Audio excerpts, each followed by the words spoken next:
एक महत्त्वाची बातमी येते जळगावातून। जळगाव जिल्हाधिकारी कार्यालयातील नियोजन भवनामध्ये नुकतीच जिल्हा विकास समन्वय आणि संनियंत्रण बैठक पार पडली। या बैठकीत केंद्रीय राज्यमंत्री रक्षा खडसे, कॅबिनेट मंत्री संजय सावकारे यांच्यासह जिल्ह्यातील खासदार, आमदार, जिल्हाधिकारी आणि प्रशासनाचे सगळे वरिष्ठ अधिकारी उपस्थित होते। मात्र या बैठकीमध्ये महामार्गाच्या प्रलंबित कामांवरनं मंत्री आक्रमक झाले होते आणि असं असताना काही अधिकारी मात्र चक्क मोबाईलमध्ये रील आणि व्हिडिओ बघण्यामध्ये व्यस्त होते। हा धक्कादायक प्रकार समोर आलेला आहे आणि तसे व्हिडिओ देखील समोर आलेत। आता त्यांच्यावरती काय कारवाई होते पाहणं महत्त्वाचं ठरणार आहे।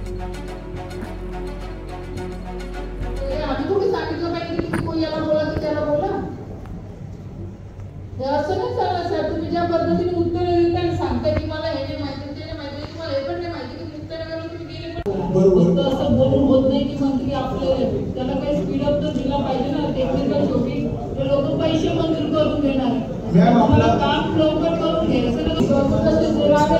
एकही प्रोजेक्ट असं सांगू नये की 10 वर्ष इरिगेशनचा पूर्ण तयार होऊन तर याच्याकरता आपल्या जे म्हणजे काम सुरू करण्याचा जो आहे त्याच्या बाबतीत आपण निश्चित झालेले आहे। तर आता निधी मिळाला तर आपण त्याच्यामध्ये निश्चितच प्रगती करू शकतो। या प्रकल्पामध्ये सगळे प्रगती किती पाहिजे आणि पुढच्या वर्षीसाठी किती। आणि या संदर्भात अधिक माहिती घेऊयात। मंगेश जोशी आमचे प्रतिनिधी आपल्या सोबत आहेत। मंगेश, स्पष्टपणे दिसतंय कशा पद्धतीनं इकडे राग व्यक्त केला जातोय, काही कामांसंदर्भात विचारणा होतीये आणि अधिकारी वर्ग जो आहे समोर बसलेला तो मात्र आपल्या मोबाईलमध्ये निवांतपणे व्हिडिओ बघताना दिसतोय। नक्कीच प्रज्ञा, खरं तर हे गेल्या 2 दिवसापूर्वी जे आहे केंद्रीय राज्यमंत्री रक्षा खडसे आणि कॅबिनेट मंत्री संजय सावकारे यांच्या उपस्थितीत ही बैठक संपन्न झालेली होती आणि या बैठकीमध्ये प्रामुख्याने महामार्गाच्या प्रलंबित कामांवरून जे आहे खरं तर या ठिकाणी कॅबिनेट मंत्री संजय सावकारे हे राष्ट्रीय महामार्ग प्राधिकरणाच्या अधिकाऱ्यांशी या ठिकाणी संवाद साधत असताना ते आक्रमक झालं देखील पाहायला मिळालं होतं। ज्या पद्धतीने मोठ्या प्रमाणात अपघात होत आहेत, या अपघातावरून खरं तर एक प्रमुख चर्चा जी आहे या बैठकीत सुरू होती। विविध विकास कामांसंदर्भात जे आहे या ठिकाणी संपूर्ण अधिकाऱ्यांकडून या ठिकाणी आढावा घेतला जात होता। मात्र याच खरं तर बैठकीमध्ये जे आहे काही अधिकारी जे आहेत ते चक्क मोबाईलवरती रील पाहत असल्याचं समोर आलेलं आहे। दुसरीकडे काही अधिकारी जे आहेत ते व्हिडिओ पाहत असल्याचं समोर आलेलं आहे।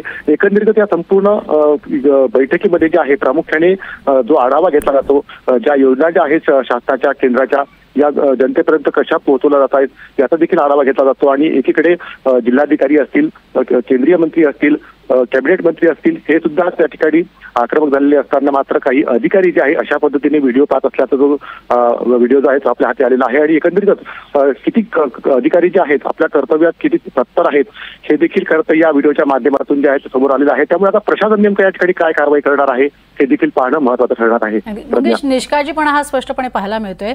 मात्र आता यावरतीच कारवाई होणं खरं तर अपेक्षित आहे, जेणेयोगे येत्या काळात कामं तरी धड होतील। तुर्तास धन्यवाद मंगेश या संपूर्ण माहितीसाठी।